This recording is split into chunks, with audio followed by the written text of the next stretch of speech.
Prince Harry and Meghan Markle are invited to the coronation of King Charles III. This is set to take place in May, but right now it's unclear if the Duke and Duchess of Sussex will attend. Now, if they do, it will be their first face-to-face meeting with the King since Prince Harry released his tell-all book, Spare. CBS News royal contributor Amanda Foreman joins us now to talk all things royal. Amanda, it's great to have you with us.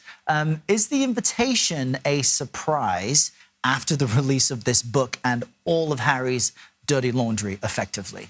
No, it is absolutely not a surprise. Everyone was expecting it, and I suspect also that Harry and Meghan would have been surprised if they hadn't have been invited to the coronation. They haven't confirmed yet. Is that a surprise? I guess that is not a surprise. They really have the royal family over a barrel. Oh, will really? they and won't they come? A lot of arrangements hinge on whether they will come. And so this is what you might say, yanking their chain. We know that phrase, yeah. So speaking of what from the outside looks like a chain yanking moment, let's talk about Frogmore College, right? Oh, okay. So Meghan and Harry live there. They are given it, quote unquote, from their mother. No, from the Queen. From the Queen? Yes. Okay, so their grandmother gives it to them. Then they pay or reimburse a lot of money for renovations, and now we hear they've been asked to leave. Okay. Or to get all their stuff out of there. I know they're not living there, they live in California. But, so first of all, did they not inherit it? And, like, if they paid renovation money, what happens to that money? So there are two competing narratives going on. There's the narrative that's coming out of the Sussex camp, and then there's the narrative that's coming out of the Buckingham Palace camp. And then, obviously, what's in the middle. So what we do know is that the late Queen Elizabeth, when she, as it were, gave Harry and Meghan Frogmore Cottage, that is the right to live there. That wasn't that she gave it to them like, I'm giving you a banana. So and the now you title can eat never transferred or shifted? No. They never had anything in name, that is in correct. writing? Yeah, okay. Yes, because the Frogmore Cottage belongs to the Crown, and the renovations are paid for by the public.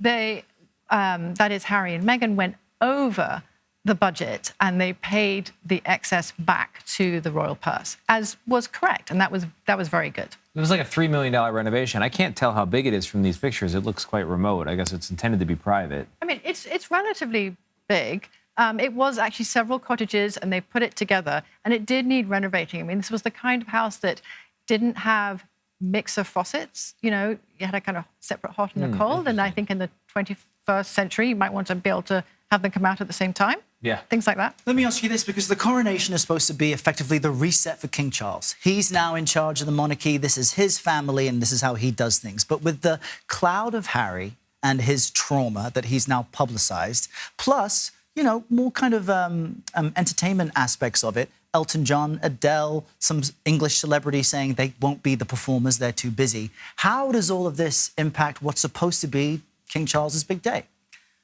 Well, this is the other problem about having Harry and Meghan come to the coronation, is that they will, at the moment, it's feared that they will threaten to overshadow the entire proceedings because everyone else is marching in lockstep, and then you have another couple to the left, you know, making faces or whatever, or being upset. Are they part of this? Are they going to be on the balcony waving at the crowds? The reports are that they will not, if they indeed come.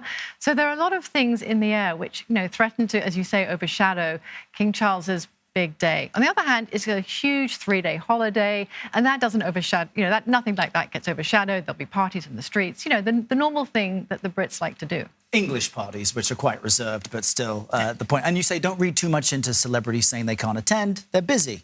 Yes, I mean, the thing is that many of these tours were put into place 5 years ago, and so when the coronation is announced and the date is only announced in the last 3 or 4 months, people can't just fly in from Brazil for the night to perform and then go back and do their tour. It just doesn't work that way. I don't know. You think otherwise? Well, we'll see. I think if you wanted to perform at a coronation and you are an international musical celebrity, which I'm not, I don't know if you guys know this. Assume as much. I assume you'd be able to get on a, you know, make an arrangement, but, you know, okay. Maybe they're pulling Point our taken. chain. Well, Amanda, maybe you're right. Great to have you here, Amanda. Appreciate you.